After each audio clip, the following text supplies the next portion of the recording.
Hello everyone, I'm Brian from Bomiz, and today I'm going to be showing you how to install the titanium catback for the BMW E9x M3. This is our titanium setup, which is the same installation as the stainless steel setup. We are going to be installing it on the car, removing the original exhaust and wiring up everything for you. So enjoy. Let's get to it. So the first thing we're going to do is remove the factory exhaust system.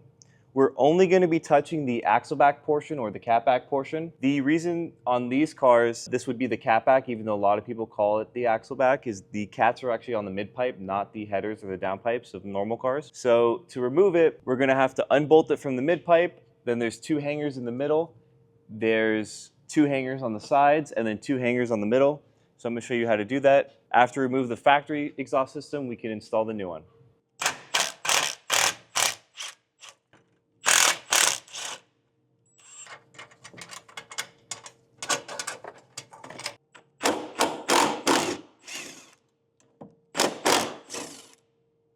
So the factory catback is ready to be removed. I highly recommend you get a helper if your car is on the lift. On the ground, it's not as big of a deal, but you should still get a helping hand. It's super heavy and it's way easier if someone helps you pull it down or kind of hold one side so everything doesn't drop and clash on the ground.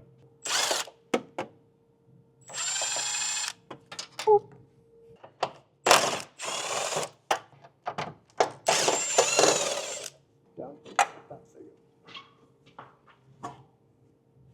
Once you remove the factory exhaust, we have to swap all the hangers and brackets over. Normally you would have two hangers here. In this video you don't see them because I'm not using them, but normally swap these over exactly how they are on the factory exhaust.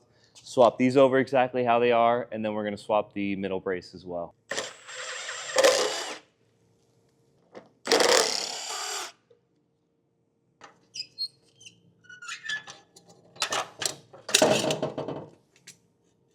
Now that we have the factory system uninstalled, we're going to move over to the new titanium system from Bomiz. First things first, the side hangers, we're going to mount them onto the brackets. Super simple, just mount them exactly how they were. Grab a nut. You don't have to use a bolt as long as I'm using, but super easy to install. We just tighten it down. The cool thing about these is they're adjustable, so depending on what diffuser you're running or if your bumper's a little old and warped, you have the kind of like a little bit of play of adjustability to make it fit perfect. So we're going to make sure both sides are matched and tighten it down.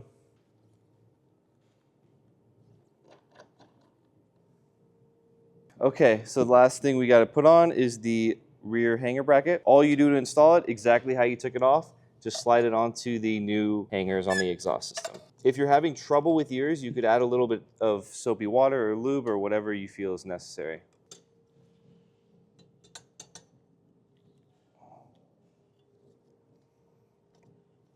Once you do that, it's ready to be installed.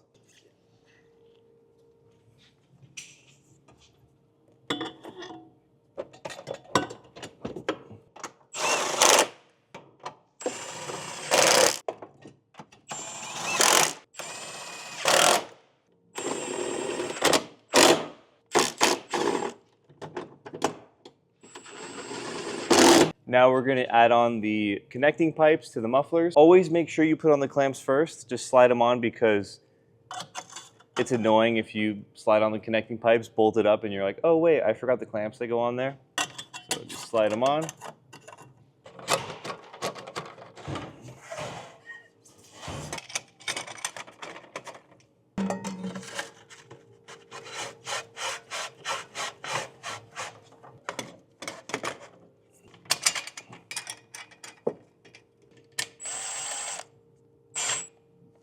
So we're almost done installing the mechanical part. It's much easier if you have someone kind of holding things in place or giving you a look to make sure when you tighten stuff down that it's perfectly aligned. So that's why we get everything a little bit snug and then have someone kind of visually looking at it or hold it down and you tighten it.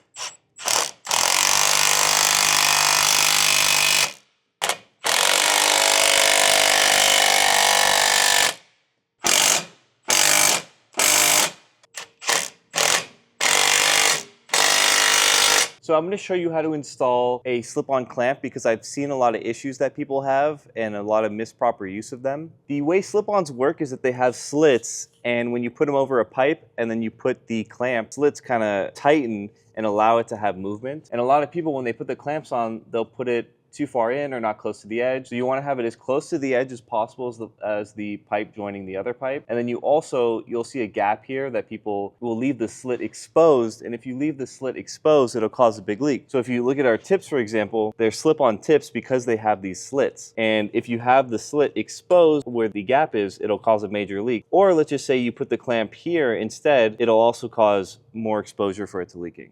So now I'm going to go over the valves that we use on our exhaust systems. We actually use a electronic valve and not a pneumatic or a vacuum valve because the way we see it, at the end of the day, everything's personal preference or your opinion, but we believe that electronic is superior to vacuum. One, the technology is a lot newer and used on a lot more factory options than vacuum. There's less things to go bad. They're easy to install. If stuff does go bad, it's much easier to replace, because you just replace the valve or maybe you just replace the receiver. You don't have to kind of figure out all the little things that go wrong with a vacuum valve, especially if you don't have vacuum pressure. And a lot of these days, the way you create vacuum pressure on these aftermarket exhaust systems is they actually give you a box. So this is a competitor's box that's much larger in size compared to our system, where you can kind of just see side by side how much of a size difference there is. There's actually a compressor built in here to create that vacuum pressure to open and close the valves. And it's much louder, you hear it, they respond slower because it has to build up that pressure first, whereas this, it's just instant. You click the key, boom, half a second open, half a second close. And you never have to wait for the vacuum pressure to build up or the compressor to turn on to rebuild and hold that vacuum pressure. So you can even see on this system, you have to do vacuum hoses. Then if you have two mufflers, you have to put a T-hose or a T-fitting. And then obviously you have the other things. These, you have the valves on the exhaust system, hook it right to it, and then you just wire up the receiver, which is super easy, super simple. And you take up a lot less space, especially if you want your stuff to be hidden and sleek and super easy to install. Now we're gonna show you how to install all the valves. We're gonna wire it up, connect it to the battery, and show you how they operate and open and close. So we're gonna add a fitting or connection to the power and ground, so we could easily hook this up to the battery.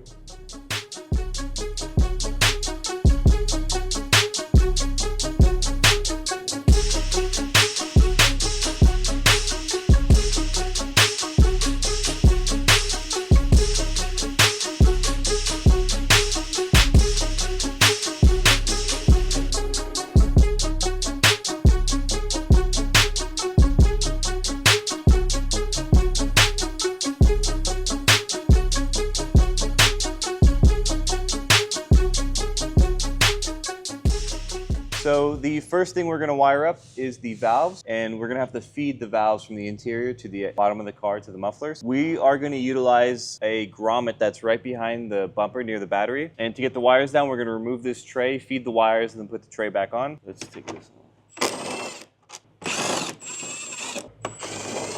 You could feed these kind of however you want. You could even drill a hole if you really want to. But this is how we like doing it.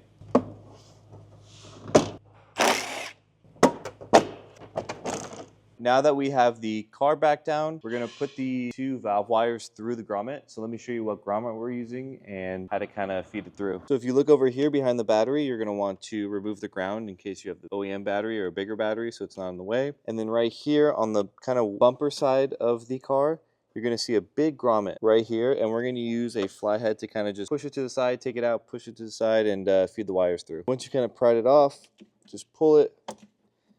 Should come off pretty easily. If you see it's kind of unmounted.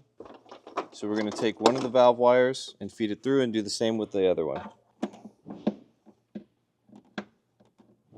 Once you get the connector in there, just push the wire down so it feeds to the bottom of the car. Once you get the first one in, now you can do the second one. Now that we got both wires through the grommet, we'll go to the bottom of the car and pull them and feed them through. So you could see that after we fed it through the grommet, you can kind of just see them dangling. Just grab one, just kind of feed it through. You're gonna want to grab the other one too. So after you feed it from the top and pull from the bottom, you can kind of see both wires just dangling. Now we're gonna pull because they should be freely able to move around. And now we're just gonna go to each valve and plug them in, zip tie it to where it should be, and make everything super hidden. Okay, now that we have the wires fed, we're gonna go in ahead and feed them to the valves and then hide everything. Push them in until you hear them click. Just make sure they're on there.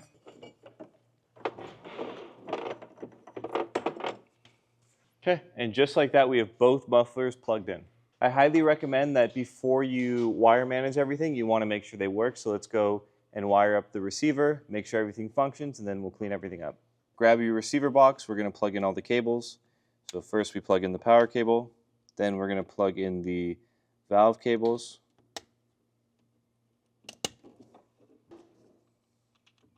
Okay, once that's plugged in, now we just need to connect it to the battery, a power and ground. Okay, so we're gonna also have to put the ground back on the battery, but let's hook up the power first. Okay, so let's take out one of the battery nuts.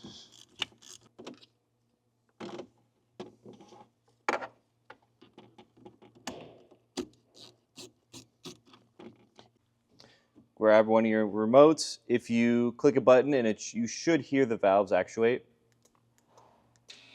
So there we go. You know it works. So take a look underneath, open and close.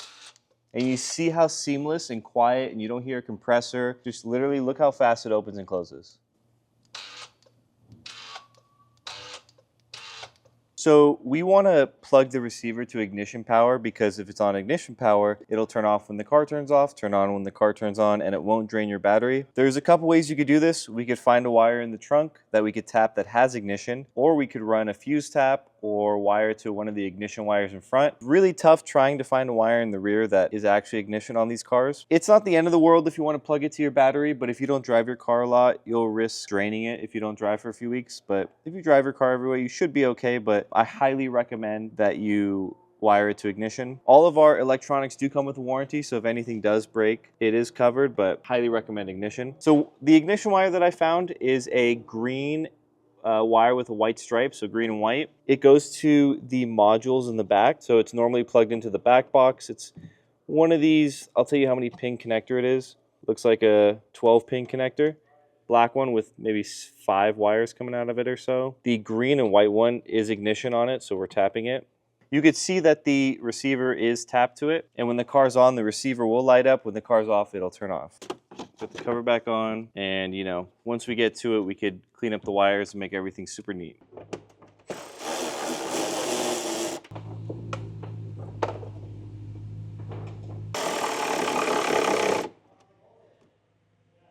Okay, now that we have all the wires tight and fed, you just need to put the grommet back in, and now we could just make everything nice. So as you can see, I made everything a little bit neater. It's not as good as it should be, but you can kind of just do it as you on your own. You could also trim all the wires and make everything super slim and super neat where you don't have excess cable that you tie up. And now that we have all this done, we just need to install the exhaust tips and turn on the car, and we're good to go.